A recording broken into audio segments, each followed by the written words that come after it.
আসসালামু আলাইকুম ভিউয়ার্স, এটা হচ্ছে পোর্টেবল ইলেকট্রনিক স্কেল। তো এটা সম্পর্কে আজকে আমরা জানব। তো এই হচ্ছে আমাদের পোর্টেবল ইলেকট্রনিক স্কেল। চলুন এটাকে খুলে নেই এবং দেখি। তো এটাকে খোলার সঙ্গে সঙ্গেই আমরা ডিভাইসটি পাবো এবং এটার একটা ম্যানুয়াল রয়েছে। যাই হোক, এগুলো আমরা সাইডে রেখে দেই। এখানে দেখতে পাচ্ছেন প্রথমেই আমরা পাবো অন অফ সুইচ। তারপর এই পাশে আমরা পাবো একটা হচ্ছে ফের, যেটা ফের কাটা হয় যেটাকে বলে। আর এই পাশে পাবো ইউনিট।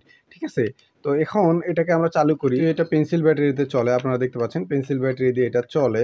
তো এটাকে আমরা রান করব। রান করার জন্য জাস্ট এটা অন এর উপরে ক্লিক করে দেবো, বাস এটা চালু হয়ে গেল। এখন এখানে তিনটা সুইচ দেখতে পাচ্ছেন, একটা অন অফ, একটা হচ্ছে ফের ভাঙানোর জন্য, আর একটা ইউনিট। তো এখানে আপনারা দেখতে পাচ্ছেন নিচে কিছু লেখা আছে। 0 থেকে 10 কেজি পর্যন্ত যদি আমরা ওয়েট করি তাহলে 5 গ্রাম কম বেশি হতে পারে। আর 10 থেকে 50 কেজি পর্যন্ত যদি আমরা ওয়েট করি, ওজন করি, তাহলে এখানে 10 গ্রামের কম বেশি হতে পারে।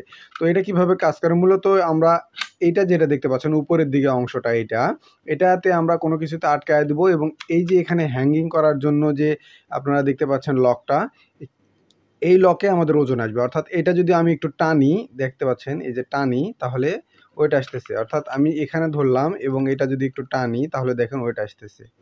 যে দেখেন ওয়েট আসতেছে। আর এটাতে যদি আগে থেকে কোনো কিছু ওজন করে রাখি, যেমন এরকম ওজন করে রাখার পরে যদি এটা আমি ট্রিতে ক্লিক করি, তাহলে এটা আবার 0 হয়ে যাবে। অর্থাৎ ফের ভাঙা যেটাকে বলে।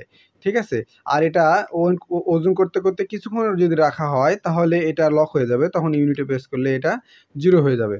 এই পোর্টেবল ইলেকট্রিক স্কেলের একটা সুবিধা হচ্ছে এটা খুব সহজেই আমরা পকেটে নিয়ে ব্যবহার করতে পারবো, যেখানে সেখানে নিয়ে যেতে পারবো। ঠিক আছে, এটা হচ্ছে সুবিধা। আর এটার আপনারা দেখতেই পাচ্ছেন যে এটা প্লাস্টিক, আর দুই পাশে ধরে রয়েছে হচ্ছে স্টিল। তো বন্ধুরা, আজকে ভিডিওটা এখানেই শেষ করছি। আসসালামু আলাইকুম রহমতুল্লাহ বারাকাতুহু।